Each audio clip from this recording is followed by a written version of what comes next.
Primera pregunta, ¿cómo evalúan ustedes esta contratación, Cristian?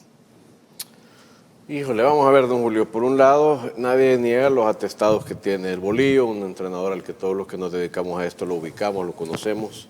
Ha tenido altos, ha tenido bajos. Creo que está cerrando su carrera, ¿verdad? Ha sido una carrera exitosa, sin ninguna duda.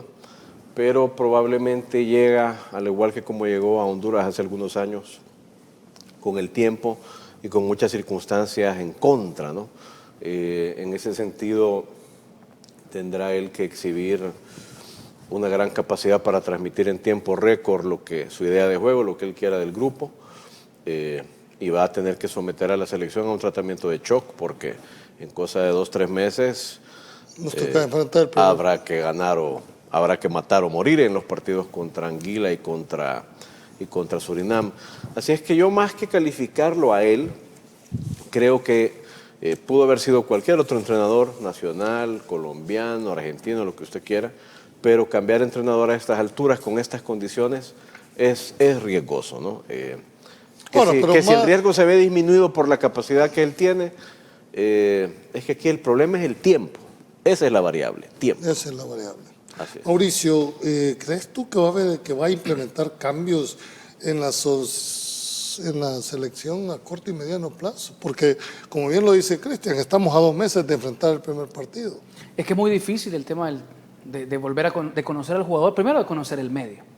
Porque estamos, siendo sinceros, si usted le va a preguntar al Bolillo si conoce cuál es la figura principal, por ejemplo, del Cacahuatique, no sabe ni siquiera qué es Cacahuatique. Bueno, pero hay salvadoreños que lo están acompañando. No, totalmente, pero él tiene primero que empaparse, porque trae asistentes extranjeros, obviamente. Tendrá que tener a alguien que le acompañe y que le empiece a allanar el camino y ver las nóminas anteriores y la videoteca que tiene la federación para saber a qué se está enfrentando. Y lamentablemente el que quiera ver a Hernán Darío y el Bolillo Gómez como el salvador de El Salvador está muy equivocado, porque ya lo dijo Cristian, es decir, estamos tarde, como dice el gringo, too late. Hace rato que estamos tarde y ahora estamos muchísimo más tarde. Pero ¿por qué no empezar desde ya? No, claro, totalmente de acuerdo, pero para el 2026 estamos tarde, licenciado Valdivieso. ¿Por qué? Porque en 15 meses, en el mismo proceso mundialista, tenemos el 4º entrenador. Partiendo de ese punto, estamos mal. Vamos a ver lo que ha pasado en otros países, porque comisiones normalizadoras hay en todos lados. Ahorita hay una en Sri Lanka, hay otra en Tailandia, si no me equivoco. Siempre hay 4 o 5 federaciones en las cuales FIFA interviene porque considera que se han violentado los estatutos que hermanan a FIFA con esas personas jurídicas en esos países. En el caso de El Salvador, una y otra vez lo que ha pasado es que la administración, el funcionamiento ordinario de la persona jurídica se ha visto interrumpido o violentado, o incluso en algún momento se sospechaba que hubo unos manejos tan malos que amenazaron las mismas finanzas de la institución, que eso ocurrió allá por el año 2000. Entonces, si el mandato es tan específico, tendría que resolverse ipso facto. Nombran unos técnicos para que homologuen unos cuerpos de ley domésticos con unos cuerpos de ley internacionales. Y no ha ocurrido. Entonces, es muy fácil medir el éxito o el fracaso de esas comisiones, porque el producto final tendría que ser, ok, esta institución salvadoreña vuelve a su ordinario funcionamiento y nosotros nos vamos del país. Eso es en planos normales. Y no ha ocurrido. ¿Cuál es el plazo razonable para vos, el sentido de cuánto debe ser una comisión normalizadora? Porque tuvimos ya la primera que acabamos, tiró más de 1 año. 2 años. 2 años. 2 años y no normalizó nada. Es que esto es alarmante, porque ya pasaron más de 2 años y seguimos intervenidos, porque esa es la palabra. Estamos intervenidos con una comisión transitoria, con una comisión que normaliza, que regulariza el tema de los estatutos, que ese fue el primordial tema, porque hay intervenciones por varias cosas, ¿verdad? Aquí fue por un tema de los estatutos, porque había que homologar los estatutos de la FIFA con la Ley General de los Deportes, y eso es lo que arranca todo. Entonces, si aquellos no lo hicieron bien el deber o no estaban contentos con lo que hizo la comisión regularizadora anterior, que fue muy hermética y que tomó también muy malas decisiones y que nunca salió al paso a aclarar absolutamente nada y que perdió una demanda. ¿Y a qué crees que se debe ese perdió una demanda incluso con un pastelero. Y acaba de perder $50.000 la Federación de Fútbol. Sí, pero el secretismo ha sido habitual en las relaciones de FIFA y de CONCACAF, de todas No las solo es confederaciones una situación del Salvador. Sí, no, es un hábito, mal hábito, me parece a mí, hábito, claro. que lleva mucho tiempo y que está ya dentro de las inveteradas costumbres y reflejos de la FIFA, tristemente. Es demasiado misterioso y muy hermético.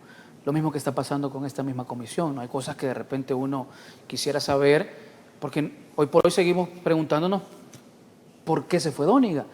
Y reitero, no es que nosotros estemos, o en mi caso, esté justificando o cuestionando por qué lo quitaron, porque también tenía cosas que tampoco nos gustaban en cuanto al tema del sistema de juego, siempre lo criticamos, la selección jugaba feo, pero ganaba, ¿verdad? Pero todavía no se nos responde, o sea, ¿por qué lo quitaron? ¿Cuál fue el choque? ¿Cuándo se fracturó la relación? ¿Por qué esta comisión que solo viene a tomar temas administrativos y de organización toma decisiones deportivas cuando ya se tiene que ir en 2 meses? O si realmente no se van a ir ahora que están haciendo esta contratación. O sea, hay tanta especulación en el ambiente de la federación desde hace rato que nos hace lamentablemente especular.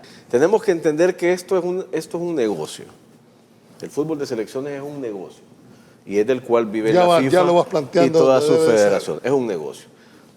¿De qué se trata ese negocio? De venderle ilusiones al público y de venderle una narrativa interesante y una gran plataforma a los patrocinadores.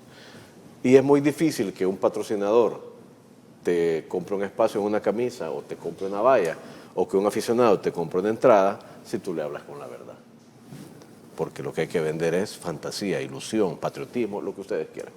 El indio Cuscatleco. Entonces, los que nos dedicamos al periodismo deportivo entendemos completamente esta situación. ¿Por qué? Porque hemos sido aficionados, somos salvadoreños, por supuesto, y además entendemos este aspecto mercantil de la situación. Pero, por más narrativa que diseñemos, no podemos ignorar que en lo deportivo la realidad está complicada. Y no es culpa del bolillo ni la elección del bolillo. Es un problema de raíz, de estructura que tenemos en el país. Ahí les pregunta. No lo hemos querido aceptar durante todos estos años. Y todo eso al final se traduce en que tenemos una deficiencia de calidad. Exactamente. ¿Cuál debería jugar la prensa deportiva en este momento? ¿Cuál es el rol de ustedes? Qué buena pregunta. Porque se está instalando, o hay un esfuerzo, un deseo de que la prensa deportiva se una. Yo escucho mucho eso y digo, óigame, es que nosotros unidos somos, pues, y cuando nos encontramos nos saludamos casi todos, algunos tendrán su diferencia con otros, pero no va por ahí el asunto. Yo creo que el público lo que quiere es que se le respondan las preguntas.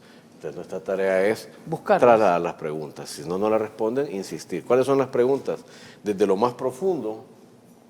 Hay gente que quiere saber hasta cuánto va a ganar el técnico y de qué partida va a salir ese dinero, si es que es dinero público. Hasta gente que lo que quiere saber es si el bolillo ya comió pupusas. Hay de todo. Hay una diversidad. Todos cabemos, porque así como hay algunos que hacen un periodismo más duro, otros hacen un periodismo más light. Pero nuestro trabajo ahorita, yo creo, es llevarle a la gente la información de todo lo que está pasando ahí, porque hoy, más que nunca, ese es el tema de conversación en el país. La gente quiere insumos, o sea, la gente quiere insumos, porque por ejemplo hoy me preguntaban a mí, ¿cuál fue el último equipo que dirigió? Pues déjeme decirle que fue hace 1 año y dirigió 2 meses nada más a las Águilas Doradas de Colombia, ya en su país, llegó en enero y se fue en marzo. A ver, ¿por qué les hago esta pregunta? Porque ustedes como especialistas, bueno, uno que es neófito en este tipo de análisis... Usted fue directivo, don Julio. Sí, pero hay tampoco se haga el que no sabe. Ese sentido común, pero vaya. Futbolero también usted, hay que decirlo. Pero te hago este planteamiento. ¿Por qué es importantísimo el rol de ustedes? Porque pueden inclinar la balanza para la percepción que tú estás planteando. ¿Cómo te parece que vas a ir a ver un mascón de la selecta y Sol, que es lo tradicional, no está presente? O sea, si el aficionado no percibe que por lo menos hay una esperanza palpable, no va a ir. Y no es lo mismo jugar en el Coloso full, sí, con el respetable en las gradas, a estar solo. Sí, pero yo también creo que, vamos a ver, todavía hace 30 años, todavía a finales de los años 90, el público creía de modo casi que ciego en lo que decían los periodistas deportivos. Pero hoy tenemos un público que está hiperinformado, que consume fútbol de un montón de países. Porque hay muchas plataformas. La gente se expresa, cuestiona, pregunta, inquiere. Entonces, tampoco se puede exagerar, creo yo, el papel que juega el periodismo deportivo en este momento.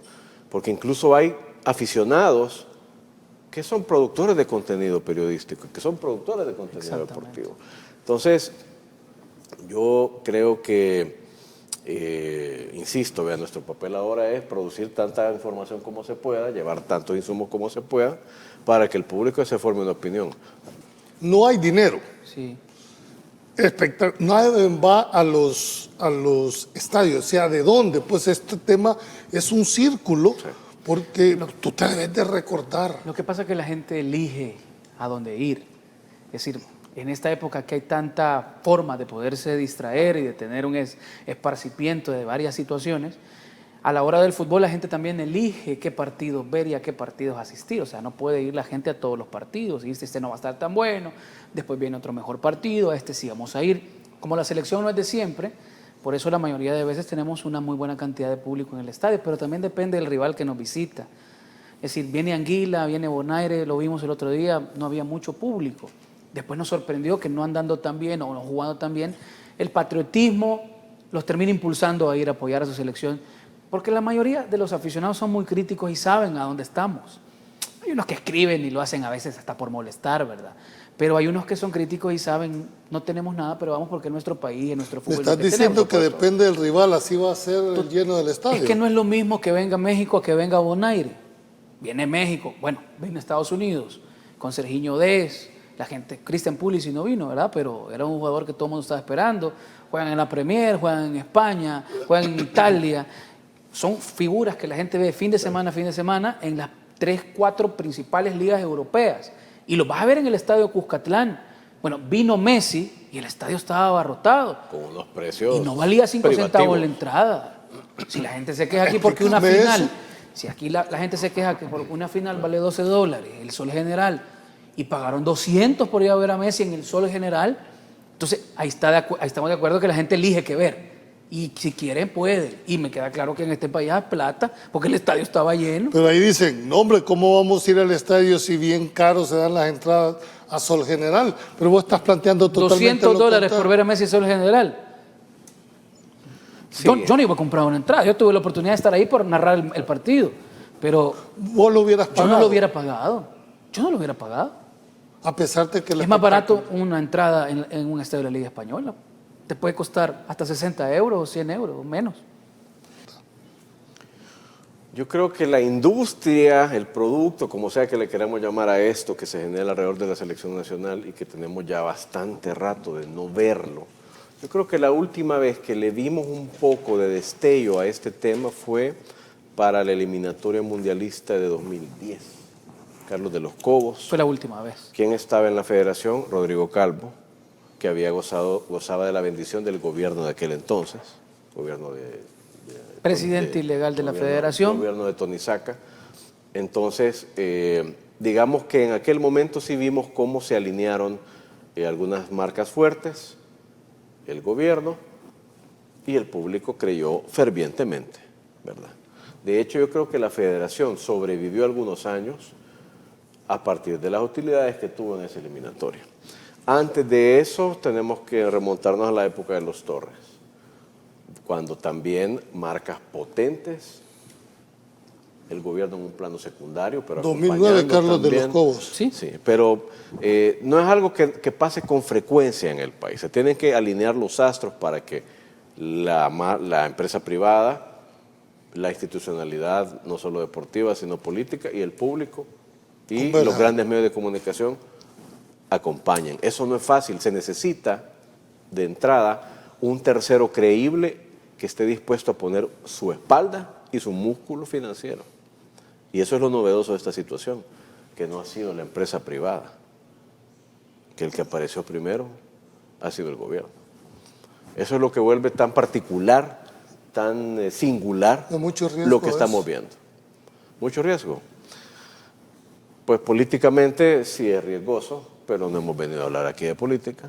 Deportivamente, yo creo que el público está entre cansado y escéptico, pero en la medida que se vayan acercando los partidos ya sabemos cómo es el aficionado. Se va a ir emocionando. No veo muy convencido a Mauricio. No, yo tampoco estoy convencido, pero es que el tema a mí me parece apasionante. Pero a mí me gusta esa parte porque Cristian siempre lo dice. Y cuando ya viene el partido, cuando venga Surinam, empieza él. Es que mire, aunque tengamos este montón de dudas que las tenemos, porque el cerebro nos dice, no hay manera. Sí. Pero si usted le pone a la gente una camiseta bonita, le pega una chaineadita a la imagen de la selección y de repente le dice, mira, aquí está esta marca, aquí está esta otra marca, y trae un entrenador que tiene un discurso simpático, querendón y tal, que no lo tenían los europeos, por cierto. Puede que en algún momento el público diga, me pongo la camisa y me subo en este tren. Y eso es lo que nos pasa cada 4 años. Solo que ahora estás a 2 meses. Ahora estamos muy cerca de los partidos. Y la clasificación decisivos. no es contra Surinam. La clasificación es contra Anguila. Ahora, pero yo te podría Porque decir... Anguila es el primer partido, muy probablemente en Anguila. A ver, pero no se duplica la oportunidad por el hecho de que no van a participar México, no va a participar los grandes. Pero es que, mire, no hay oportunidad en eso. Yo no sé si Cristian lo va a compartir, pero yo hablo con entrenadores y cuando la gente dice, no está México, no Estados Unidos, no está Canadá, no están los 3 del norte y ahora es más fácil. Es falso. ¿Por qué? Es mucho más difícil. Porque ahora se quiere montar Nicaragua, porque ya viene Surinam con jugadores incluso en equipos importantes de Europa, Jamaica. porque ahí se va a meter muy probablemente Jamaica, que no anda tan bien, pero muy probablemente va a serla. Es decir, si yo me pongo a ver ahorita quiénes son de los 3 cupos, de los 3 pasajes que hay al Mundial, de Costa Rica es uno, por muy mal que ande hoy con el Piojo Herrera, y el otro va a ser de Tomás Christensen, el de Panamá, que ese es el único verdadero proceso y proyecto en el fútbol de la CONCACAF ahorita, Panamá. Y después de Panamá, ¿quién se va a meter? La única plaza que va a estar disponible es una, no son 3. Eso es lo que nos han hecho creer, que porque no están los del norte va a ser más fácil, y no, solo hay una plaza. Y esa se la va a reventar Honduras, que no lo mencioné. Guatemala. Se la va a reventar Guatemala con otro proceso que es el de Tena. Y lo del Fantasma Figueroa no lo descartes, y en Nicaragua no lo está haciendo mal. Entonces yo creo que Nicaragua ha tenido un crecimiento. Más fácil no es, porque para un fútbol que no tiene los deberes hechos, nada va a ser fácil. Pero sí puede ser una eliminatoria muy, muy atractiva, muy interesante. ¿Por qué? Porque va a ser un torneo básicamente centroamericano. Y sería muy triste que estén desde Guatemala hasta Panamá, todos menos El Salvador, por supuesto. Yo digo, si alguna de las administraciones anteriores hubiese decidido invertir un porcentaje menor de sus esfuerzos en la selección nacional mayor y hubiera decidido apostar en otros aspectos, en otros equipos o en una reingeniería de la institución, pues tal vez otro gallo cantaría. El problema es meter tantas canastas, tantos huevos en esa sola canasta. Pero, tú dijiste del 82... ¿Cuántos? 34 había 34. Después de Dóniga, hoy es el 35. Que me logré, yo lo estoy viendo a partir del 97 para acá, 22. Sí, del 82 para acá son 35, 35 con el que tenemos ahora. Fíjate que estaba revisando aquí. Hay uno que estuvo un mes. Si aquí han habido unos que no vinieron y cobraron $50,000 porque no les cumplieron el contrato. El último, el pastelero, el español que venía a una sub-15. Nadie pudo desarrollar, muy pocos han podido desarrollar realmente un proyecto. Más, de los Cobos fue el único. El que más ha estado fue de los 40 meses. Años. De los Cobos. La primera vez de los Cobos en el 2006, 40 meses, ¿verdad? Y el otro después volvió en el 2018 por ahí ya le fue muy con 35 meses y Hugo Pérez que ha tenido 30 meses en el... Hugo fue el último que tenía que haber Con estos antecedentes, ¿es posible si no hay un proceso de formación para capacitación? ¿Es posible esto? ¿Posible que ir al Mundial? Pues la cosa es que seguimos jugando a la lotería. Una moneda al aire. Seguimos jugando a la lotería. Es una moneda al aire, no es algo serio ni formal. ¿verdad? Lamentablemente, reitero, la gente... No le damos el derecho de la duda. Es que la gente que ha tomado las decisiones, estamos hablando de los antecesores, la gente que ha tomado las decisiones, quizás alguna pudo tener las ganas, porque hubo gente quizás muy capacitada, lamentablemente el entorno de una federación y de una selección que siempre está con conflicto. ¿Cuándo trabajó en paz la selección? O sea, estos 35, 34, porque el Bolívar, primer día que tiene, estos 34 técnicos, la cantidad es porque aquí no han tenido paz para trabajar. Aquí no ha habido, aquí los mismos problemas de siempre. Yo hablaba con el Zarco Rodríguez, por ejemplo, un día y le digo, si el doctor Iraeta Sanabria le pegaba la patada al jamaiquino, no nos metía ese gol y nosotros clasificábamos y no se clasificaba Jamaica aquí en el Cuscatlán. No lo merecíamos ir, me dijo. Y él estaba en esa selección con Milovan. No merecíamos ir. Porque nosotros no habíamos trabajado nada, el mismo conflicto de siempre, no le prestaban los jugadores. Milovan agarraba sus peles, pues, como decimos nosotros aquí. Íbamos a jugar contra Jamaica, se fue a trabajar a San Miguel a las 12 del mediodía y cuando llegaron a Jamaica eran 10 grados centígrados los que habían de temperatura. O sea, Milovan hizo cualquier locura, los dirigentes no prestaban a los jugadores, o sea, el mismo infierno de siempre. Ojalá que ahora a partir de este momento ya no sea así, porque ya hay una cara diferente, ya aparece el presidente del INDES apoyando, ¿verdad? Es cierto que siempre había un fondo destinado a las diferentes federaciones, Sí, ya había renunciado El Salvador a eso. El espaldarazo que le da el hecho de la figura. El espaldarazo que le da, pues sin lugar a dudas es muy... Para que el hombre tome la maleta y vaya también a Panamá a convencer al Bolívar para que venga, quiere decir que él está muy interesado que esto cambie y está bien. Pero también es muy arriesgado, como ustedes decían anteriormente.